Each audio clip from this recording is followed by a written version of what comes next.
In Africa's Great Rift Valley, a ragged chain of magnificent volcanoes dominates the surrounding savannas. Some are dead. Others steam as they sleep. And at least one is very much alive. The most famous of all, the tallest volcano in the world and an icon of Africa, is the Great White Mountain, Kilimanjaro.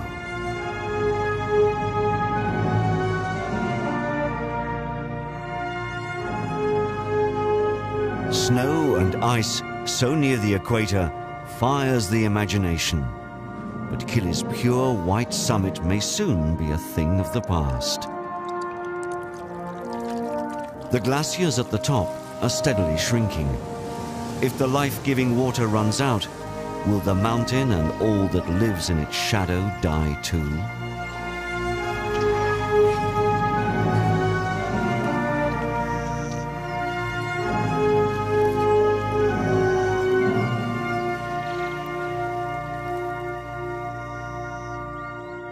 Kilimanjaro stands in Tanzania, East Africa, just south of the Kenyan border.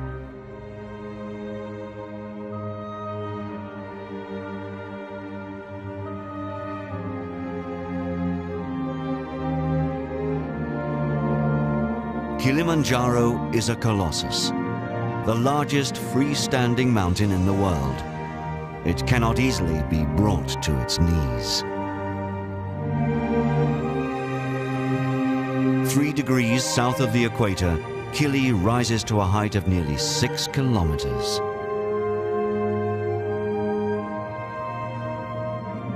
Its footprint covers over 1,600 kilometers, twice the size of London. The immense weight of this massive mountain has depressed the surrounding plains by nearly 200 meters. Its famous snows disguise its own violent volcanic origins. It last exploded 400 years ago. Since then, it's been sleeping, but could awake at any time.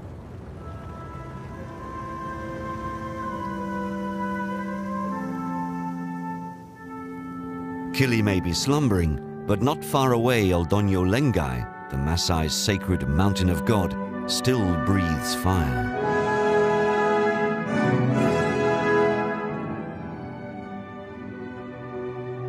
At 2,700 meters, Eldonyo Lengai is a mountain in the making, and the only active volcano in the Great Rift. Down in the depths of its crater, molten lava can bubble up from open vents at any time.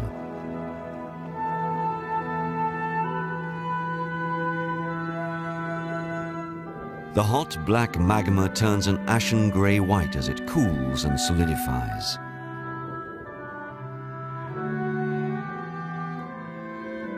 Lengai last erupted violently nearly 40 years ago, and it smothered everything with a suffocating cloak of ash. But life soon returned, even to the very top. The Klipspringer's truncated hooves are adapted for rock climbing, and its insulated coat enables it to withstand freezing nights at high altitude.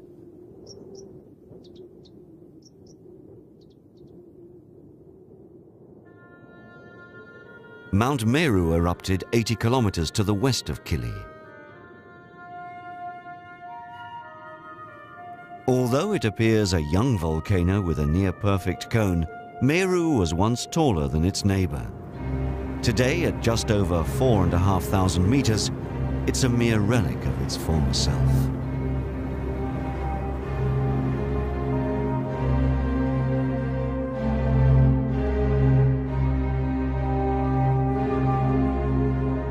Volcanoes, for all their present tranquility, are born of tumultuous times.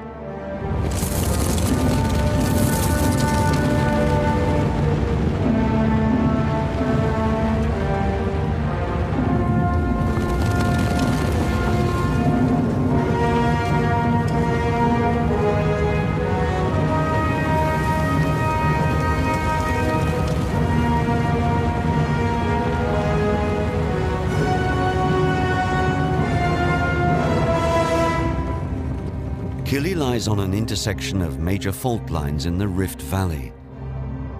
It's built up of 3 volcanoes, not one. Shira was once over 5,000 meters high. Now its weathered and collapsed cone is under 4,000 meters. Moenzi erupted 18 kilometers from Shira. 500,000 years ago, Kibo, the highest at just under 5,800 meters, grew in the middle on the shoulders of the others.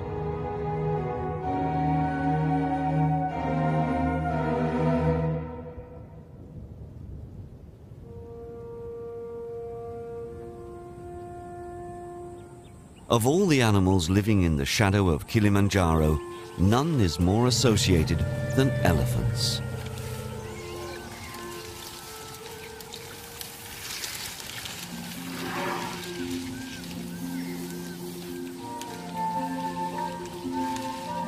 For generations, they roamed the length and breadth of the Great White Mountain. Now people have claimed Kili for themselves, and these gentle giants are only found on the northern and western slopes.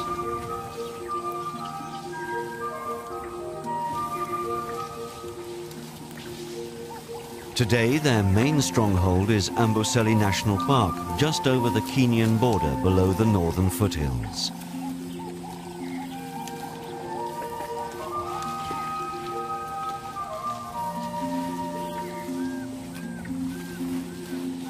Elephants survive here because the park is protected and the mountain is a great provider.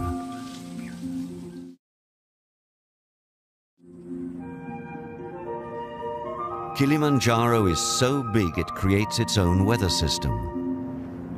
When winds from the sea rise to the top of the mountain, clouds form. They deposit moisture, usually as snow on the peaks, and this filters down through the porous larval rock and a labyrinth of underground aquifers until it surfaces in swamps and springs in the heart of Amboseli.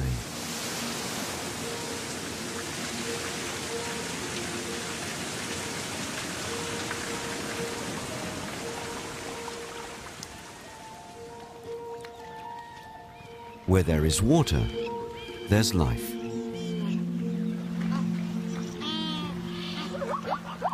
And when it rains at the mountain's feet, there is new life.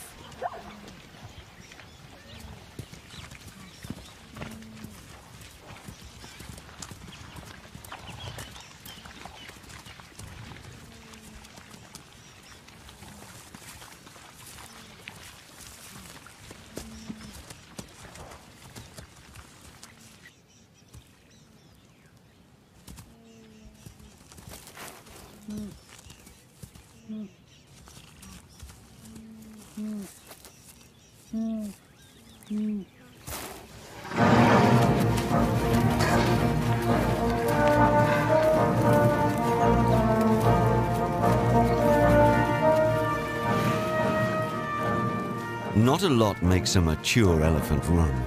Eager to quench their thirst and excited by the smell of water, the herds charge down to the swamps.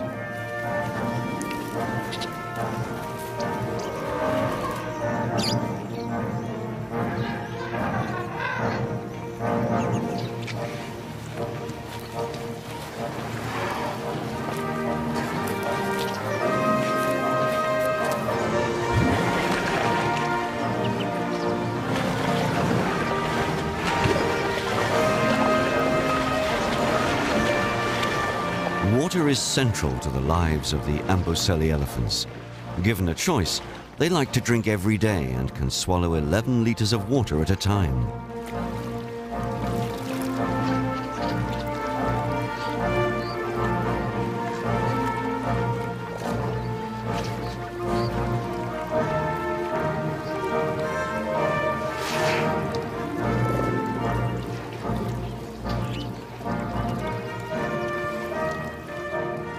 Water is also a coolant, and muddy water acts as a natural sunscreen and insect repellent. Splashing about in mud also looks a lot of fun.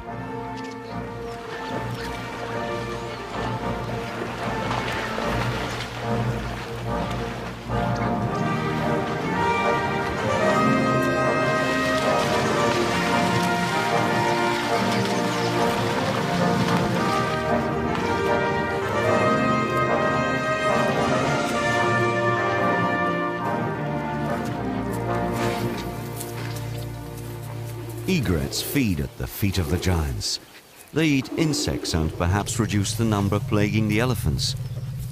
Maybe this is why they're allowed to hitch a ride.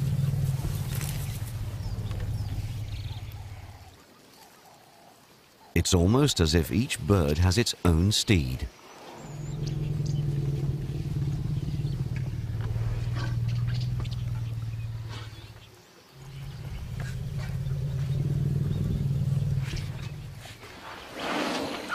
A ton of elephants wading in the shallows disturbs a lot of mud and all the creatures that lurk in it. Spoonbills that have migrated from Europe make the most of the opportunity.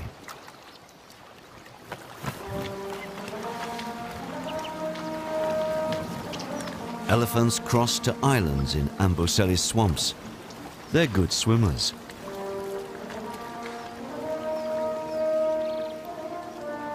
Millions of years ago, their ancestors were aquatic. They've even been seen swimming an incredible 24 kilometers off the coast of Kenya.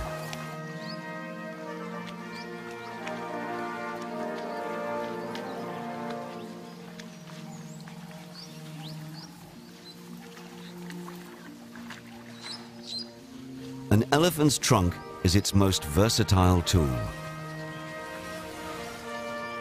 Swamp grasses are not firmly rooted. The elephants bite off the green shoots, leaving roots and mud behind.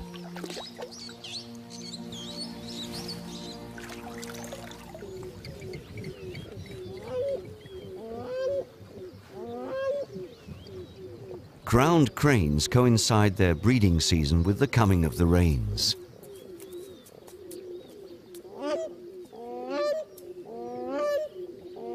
Their elaborate performance is designed to impress a mate.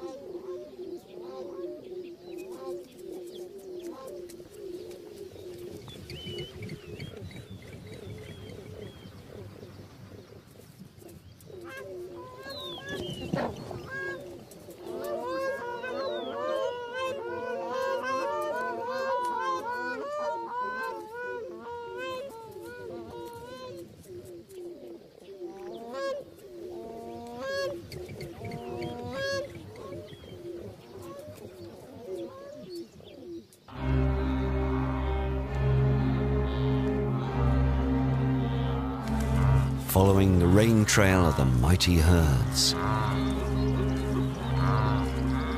Wildebeest wander the plains below the mountain forever in search of new grass. And where there is prey, there are predators.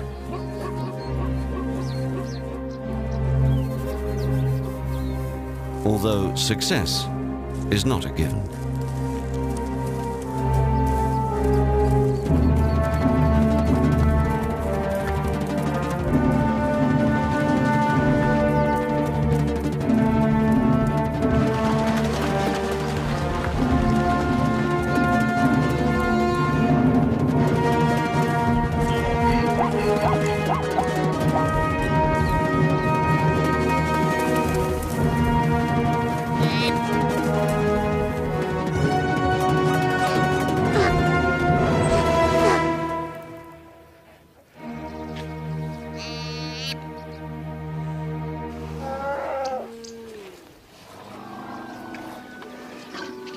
Elephants can give birth all year round, but most are born after the rains.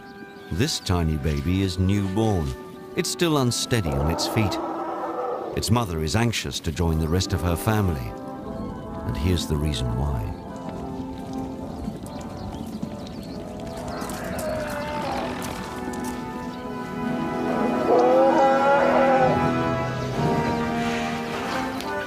A lion could kill an elephant calf, but the risks of being injured by such a powerful mother are too great.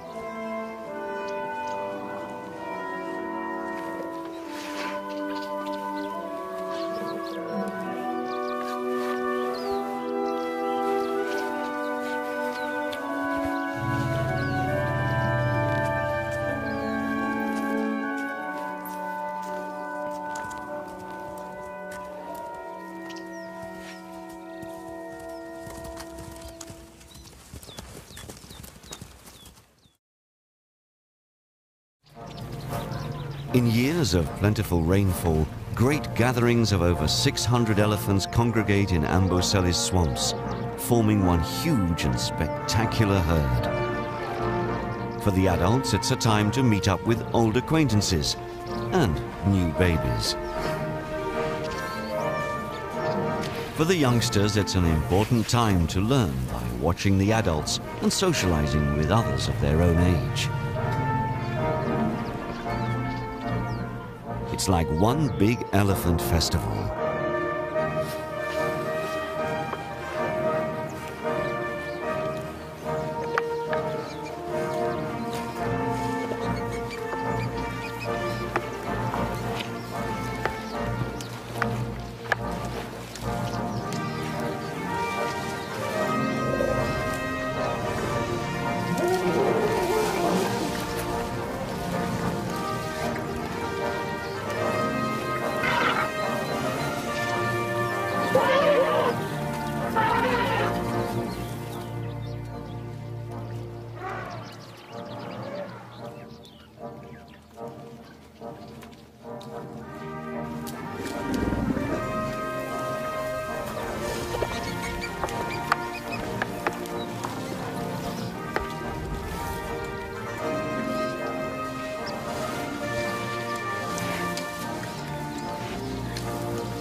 This is a male in must, an Indian word meaning intoxicated.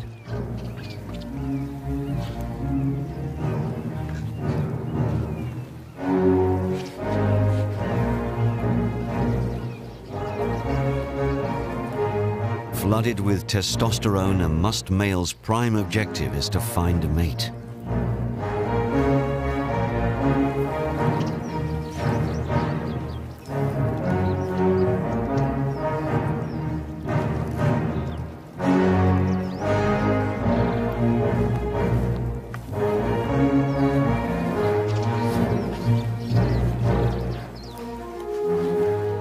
With so many females congregating around the swamps, there's no better time to be must. Each male will test every female he meets. If she's not receptive to his advances, he'll walk on to the next one. His wanderings will take him far and wide and well beyond the park boundaries.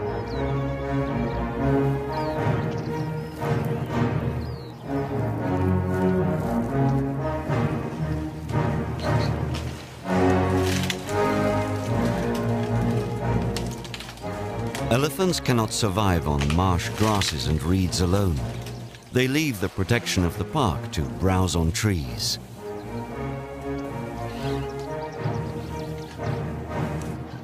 And when they do so, they're in danger.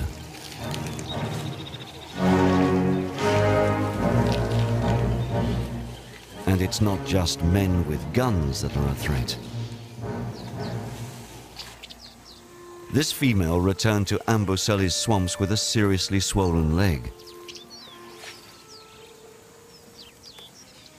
Researchers think she may have trodden on poisoned nails or spikes.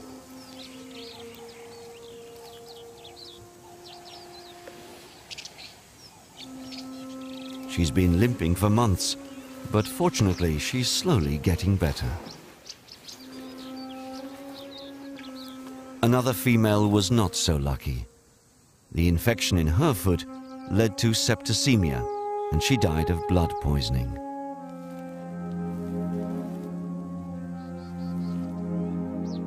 Elephants behave in mysterious ways around their dead. As soon as they catch the scent of a skeleton of one of their own, they go very quiet.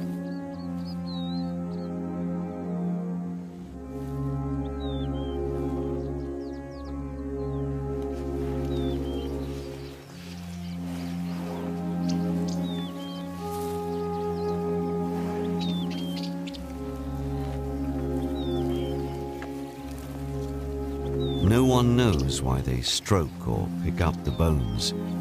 They don't behave in the same way to the remains of any other wild animal.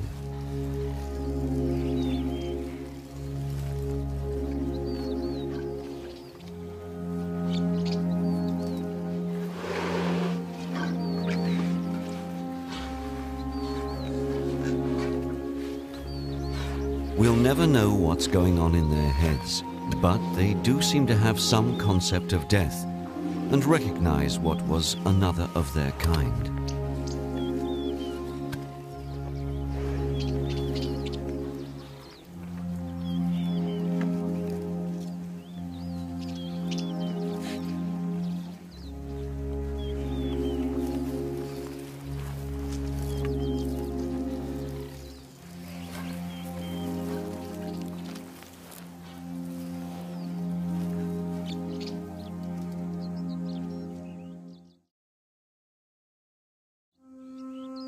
Snares are cheap, deadly, and indiscriminate killers.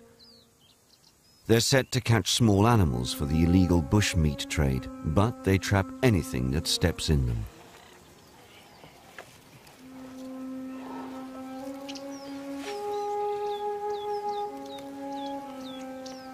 In its struggle to get free, this young elephant has pulled the wires so tight it's cut through its leg right down to the bone.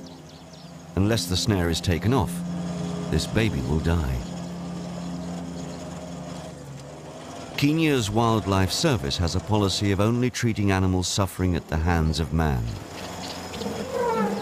To help in this case, they must isolate the stricken calf and drive off its family.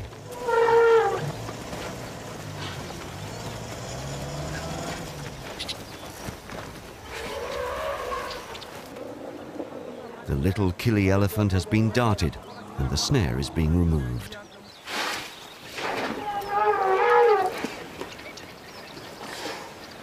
Antibiotic injections will prevent infection while the wound heals. Elephants are fiercely protective of their young. The matriarch of the family and the baby's mother refuse to leave and could be dangerous. An armed marksman stands guard just in case. Within minutes, the operation is complete and the vet is ready to inject an antidote to the anesthetic.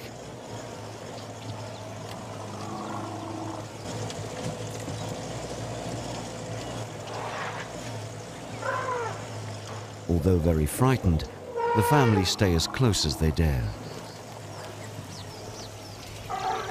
This is one very lucky elephant. The vets reported that its chances for a full recovery were high.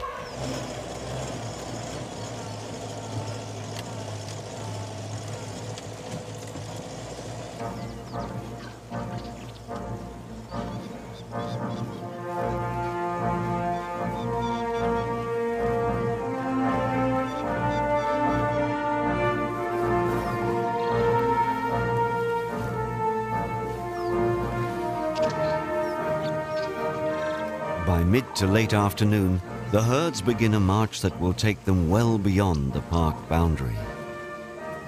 Many families move up the mountain where the higher ground and richer earth produce more nutritious and tastier plants. As they head towards the foothills, they move into Maasai thornbush country. Cattle are a Maasai's prized possession.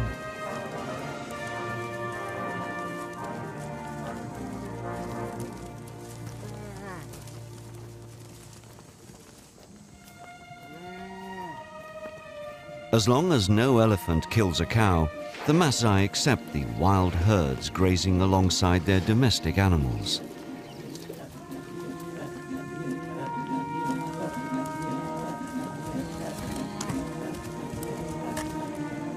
This warrior tribe has a fearsome reputation, but they don't kill game for meat. Neither will they tolerate outsiders hunting in their land. For hundreds of years, they've been unintentional protectors of Kilimanjaro's wilderness and wildlife.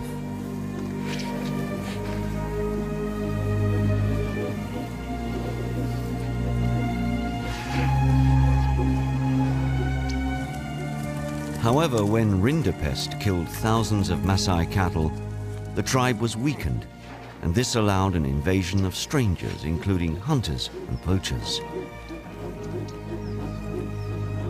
Ultimately, this led to the international demand for ivory and the elephant's demise. Although the Maasai do not hunt wildlife for food, a few elephants are speared every year by warriors, proving their might and bravery. These attacks are enough to keep the elephants wary. Elephants have been trudging up Kilimanjaro for thousands of years. They move through the dry thornbush country and up to the cooler meadows found at around 2,000 meters. This fertile belt is now intensely farmed, and almost all of the elephant's traditional migration routes have gone under the plow. Here, even the Maasai are using their precious cattle to cultivate the fields. As farmers rather than herdsmen, they'll not be so willing to share their land with wildlife. Increasingly, there are complaints about destroyed crops and a need for more land.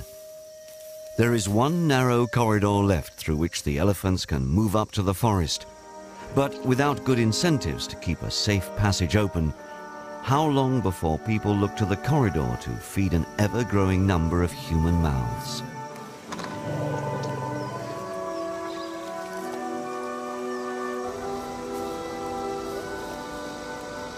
Crops are now planted right next to the forest. Lush fields full of maize, wheat and barley are hard for wild animals to resist.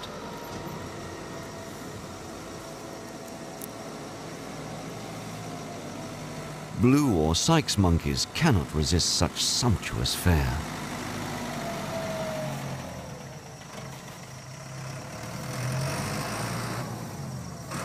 When people grow crops right next to the tree line, they're inviting trouble. Big grain farmers expect to lose a percentage of their crop. Unfortunately, a single man with a slingshot has little effect.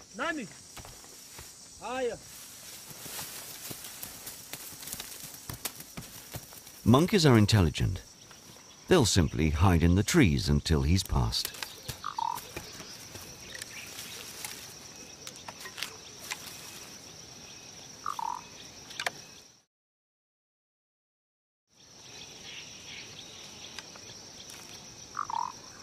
True denizens of the forest, black and white colobus monkeys were once a marksman's target.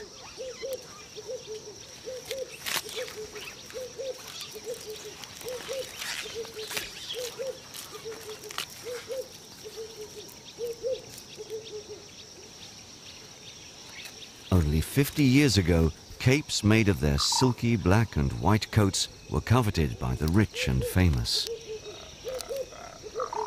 Now they are protected and safe to let their unearthly roars ring out across the trees.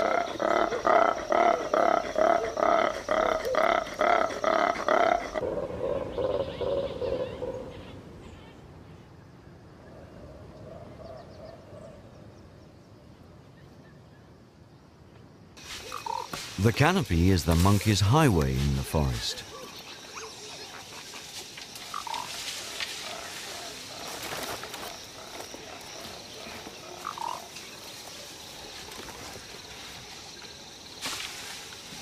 Many of the trees on Kili's gentler slopes have been felled to make way for agriculture.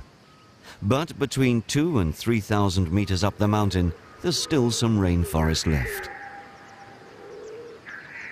And amazingly, there are elephants right up here. Kilimanjaro's elusive forest elephants. Shy and retiring, they try to stay hidden.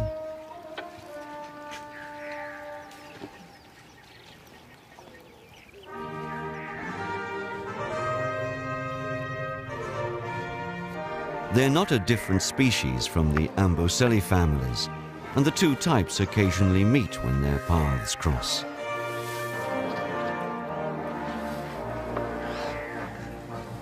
"25 years ago, there were 1,000 forest elephants on the mountain. Now, there are only 220. Poaching for ivory reached fever pitch in the 1980s and hit the Kili elephants badly.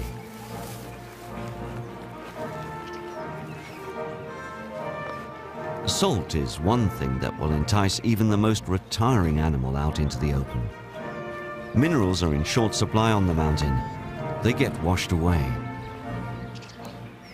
But there are exposed places in the forest where mineral-rich veins in the soil have been uncovered by erosion. The forest elephants have the tools to mine for salt.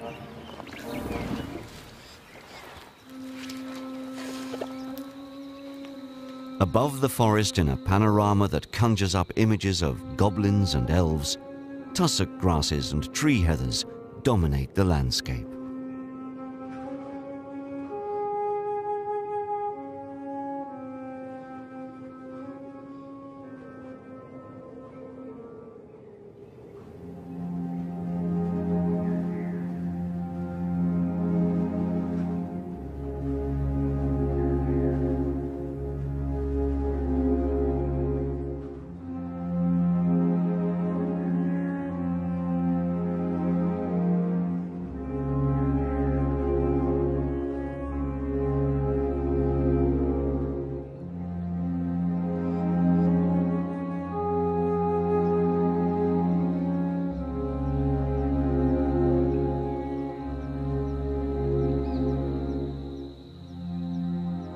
Seeing elephants up here at 3,000 meters seems somehow unearthly.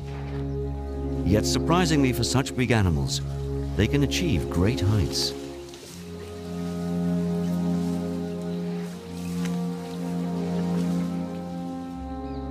Above the moors, the landscape is stark, vegetation sparse.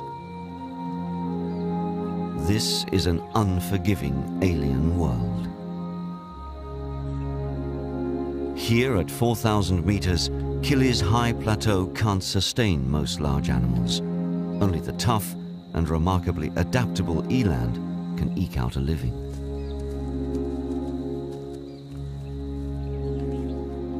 One reason why there are so few large wild animals on the mountain is because there are so many of one animal in particular.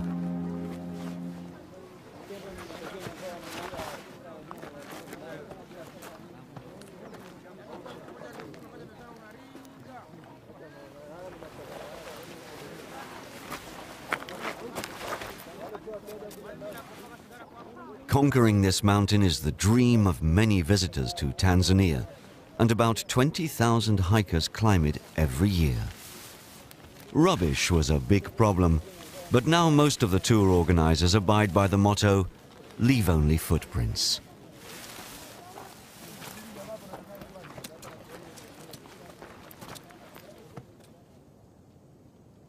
But even with the best intentions, there's always something left behind, and if it's edible, it doesn't last very long.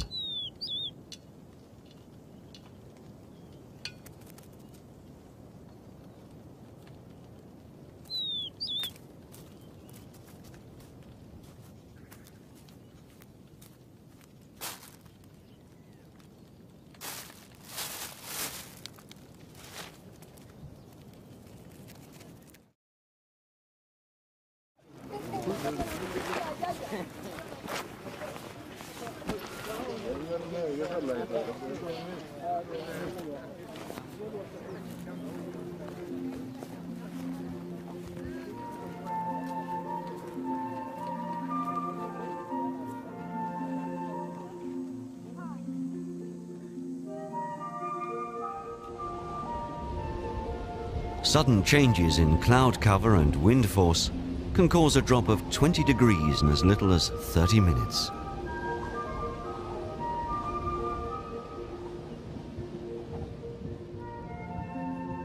At 4,000 meters, weird-looking giant groundsels and lobelias are two of the few plants that can cope with such fluctuating conditions.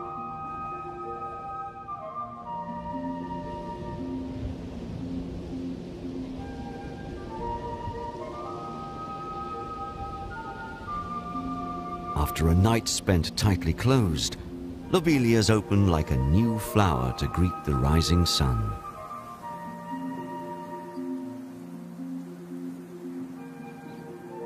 Prehistoric-looking 20-foot-high giant groundsels never shed their old leaves.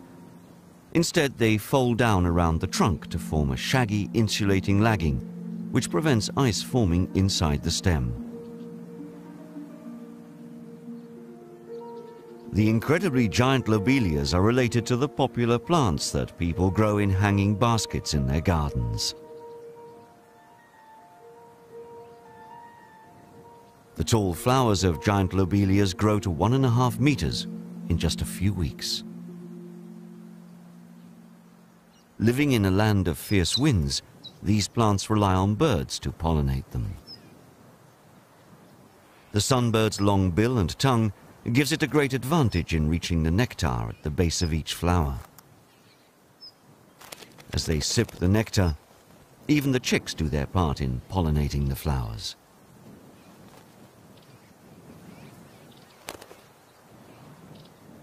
This iridescent little bird has an intimate relationship with this astonishing plant and is the only sunbird that can live at such great height.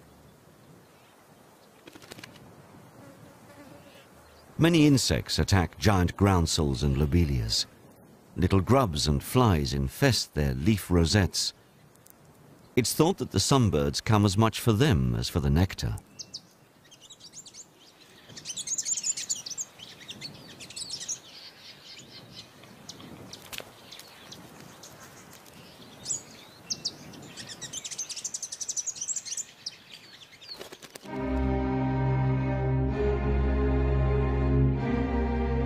So great is its height that nowhere in all of Africa is harsher than Kilimanjaro's upper slopes.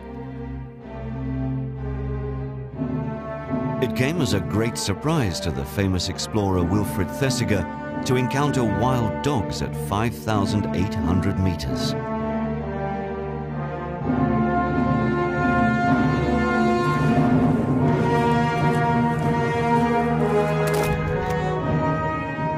One of his men photographed a dog that had followed his party almost to the summit. Porters tell stories of young boys who, new to their job, lag behind in the high plateau and fall prey to wild dogs.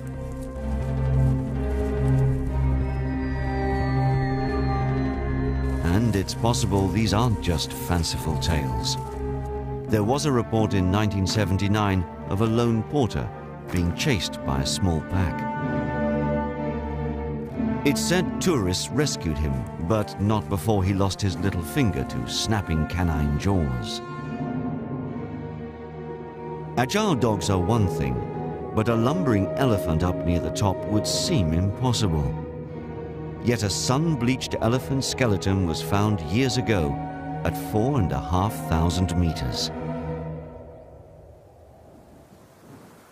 Recently, this one was discovered 1,500 meters higher. Perhaps poachers with guns on Kilimanjaro forced a desperate elephant to trudge onwards and upwards until it could climb no more. Only the large bones are left on the mountain. The bone breakers remove all the smaller ones.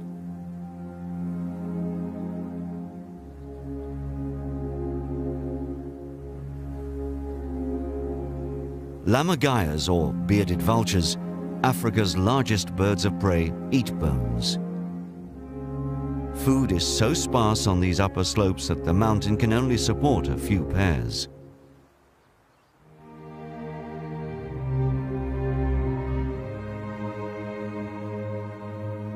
They they scour the land below for food, soaring and gliding great distances. This is one large animal that can get to the very top.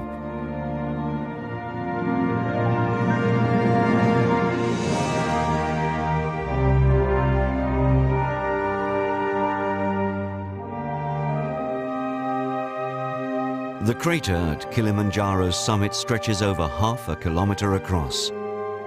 Locked in by snow and ice, it's hard to believe that it once boiled over with molten lava.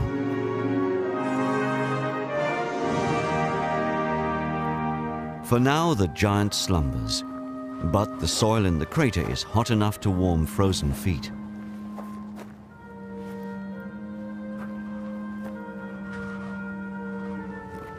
As it sleeps, Kili exhales hot breath. Fumaroles, or vents, release hot gases, showing that this mountain is far from dead.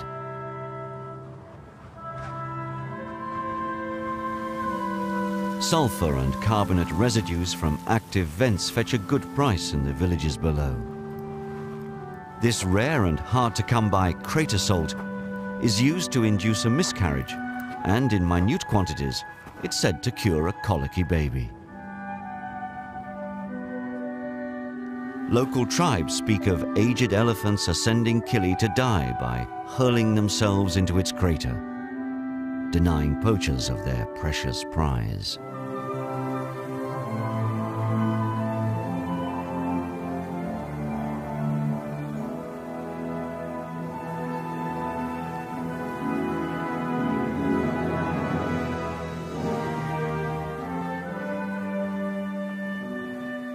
Any man who dares can climb down into the ash pit at the center of the crater. But if he's greedy and takes the biggest tusks, he'll be struck blind and fated to meet a wretched end.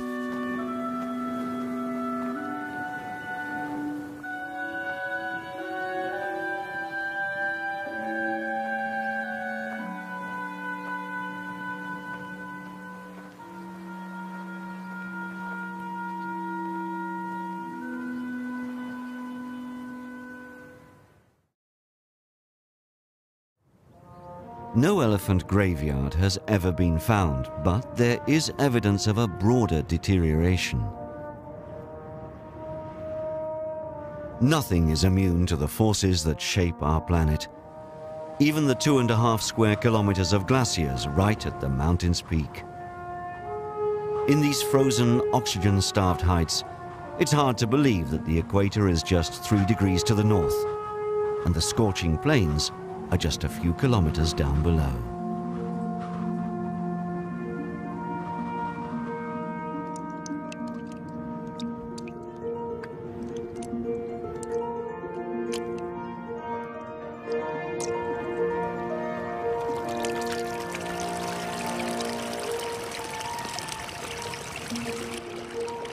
Fortunately, the glaciers are only the icing on the top. The water that melts from them simply evaporates into the thin air. But what gives the mountain life is water from another source.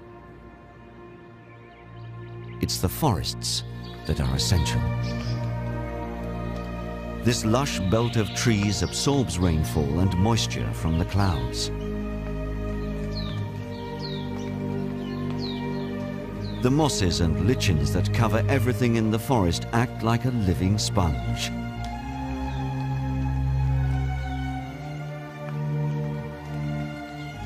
This is where most of the water comes from.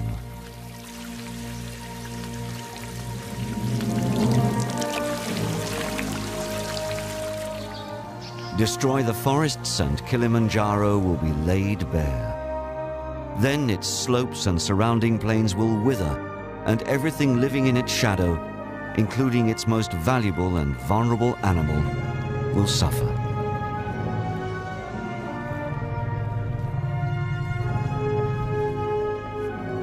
Kili's rare forest elephants have survived. Just tear down the trees and they will have nowhere to hide.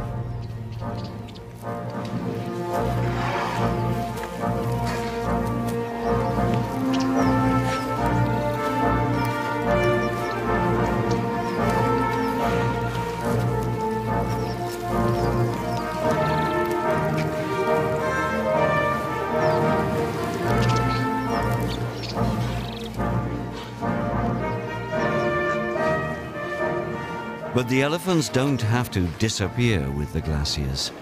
Kilimanjaro may lose its tiara of ice, but it will still snow at the summit. The mountain won't lose its symbolic white crown.